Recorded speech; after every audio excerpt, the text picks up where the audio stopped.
और जैसे पहुंचे तो जहाँ ब्रह्मा का स्थान बना हुआ था जाकर के जब भृगु ऋषि पहुंचे तो समस्त ऋषि मुनिगण देवगण सबने सम्मान किया। लेकिन भृगु ऋषि तो परीक्षा लेने गए, जहाँ ब्रह्मा का स्थान है उसी स्थान पे जाकर के खड़े हो गए।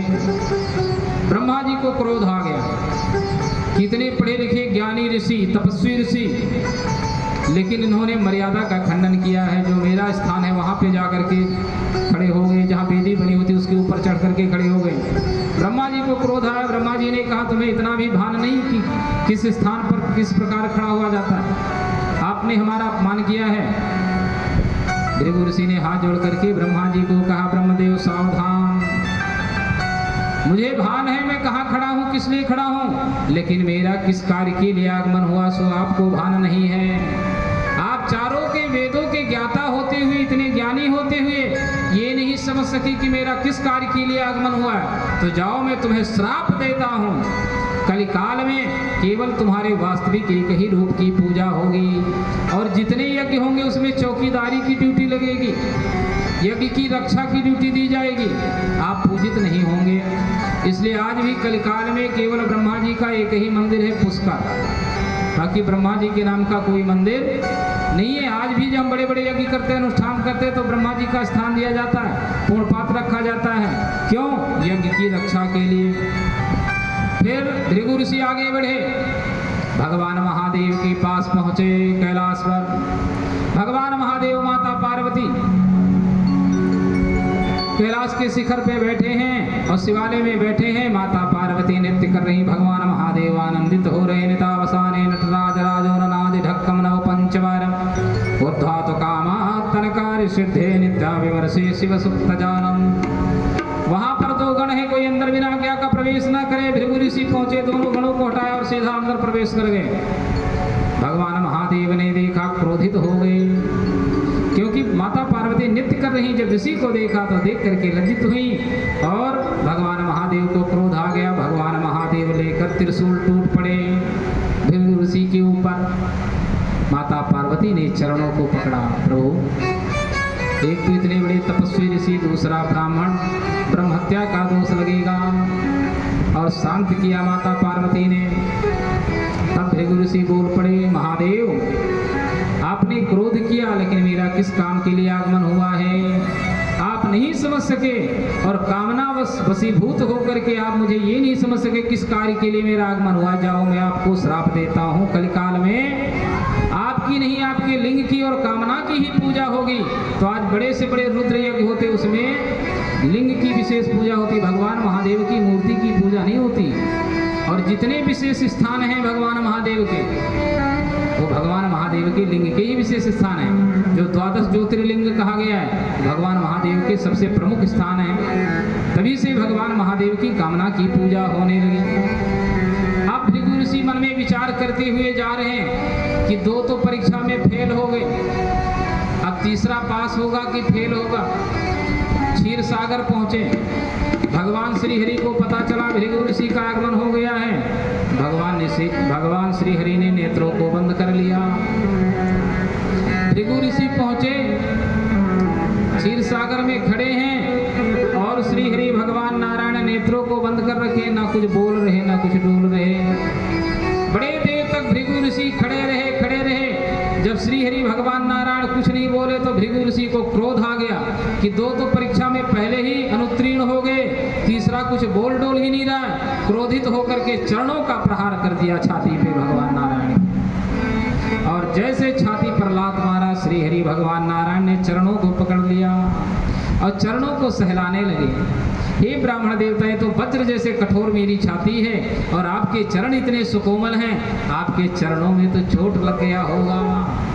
और चरणों को सहलाने लगे। जैसे चरणों को सहलाने लगे, भृगु ऋषि के नेत्र खुल गए कि भला इनसे सरल और श्रेष्ठ देवता कौन हो सकता है। जिसके छाती पे चरण प्रहार किया वो चरणों को सहला रहे हैं। तो जाओ, भृगु ऋषि ने तुरंत कह दिया, श्री हरि नारायण कलिकाल में आपका चरण ही प्रथम पूज्य होगा।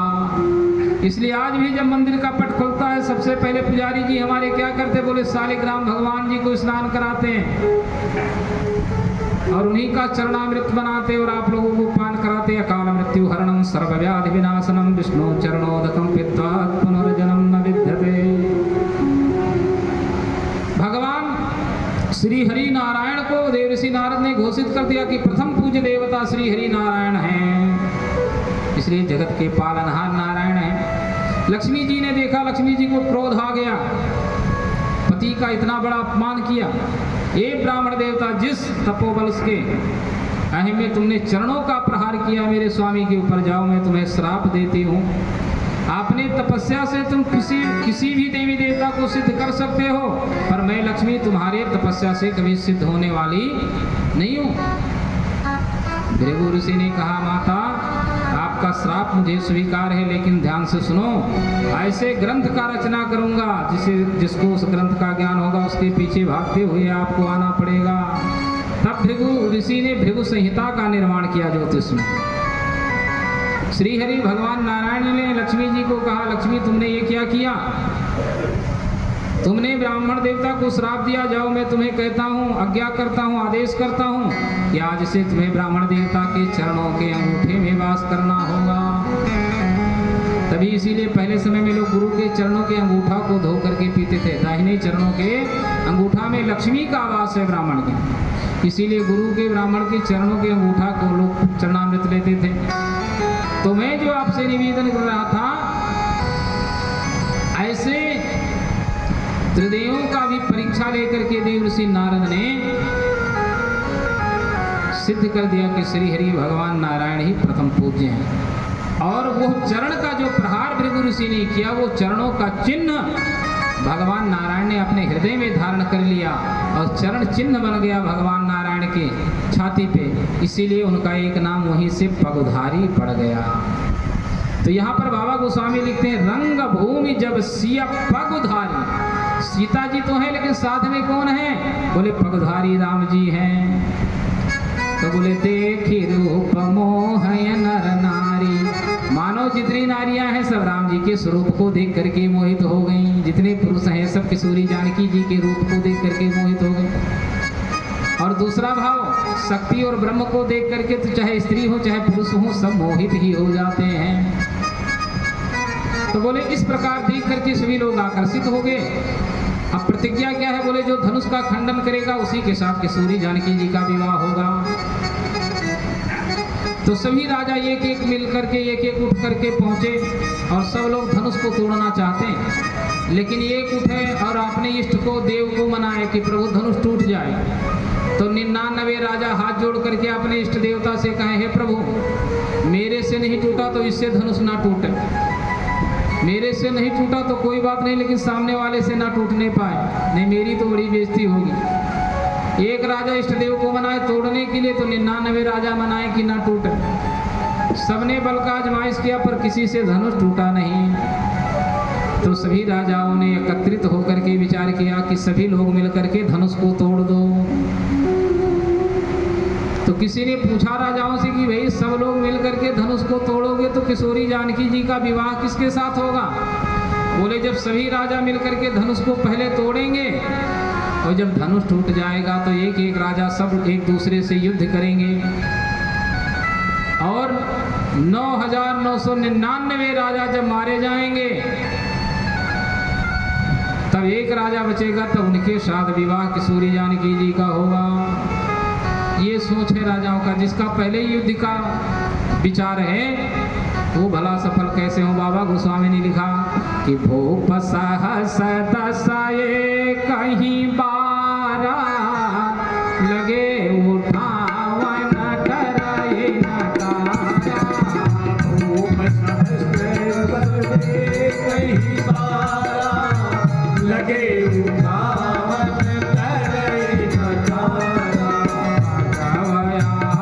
निज निज गृह जाहो, लिखा न बेटे बाया दे विवाहो।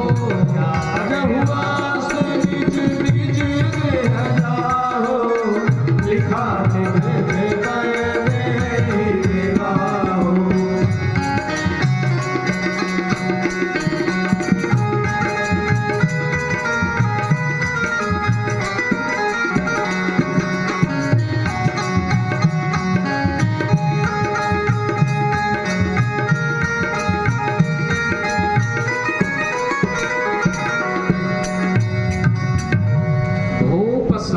दस एक ही 12। कितने राजा? बोले 10,000 राजा एक साथ में मिल करके धनुष को तोड़ने गए। भूप सहस 10 एक ही 12 लगे उठावन टरई नटारा। तोड़ने की कौन कहे, हिला तक नहीं, तिल भर नहीं हिला सके। 10,000 राजा मिल करके एक साथ धनुष हिला तक नहीं। तो महाराज जनक को ये दृश्य देख करके बड़ा दुख हुआ और क्रोध भी हुआ।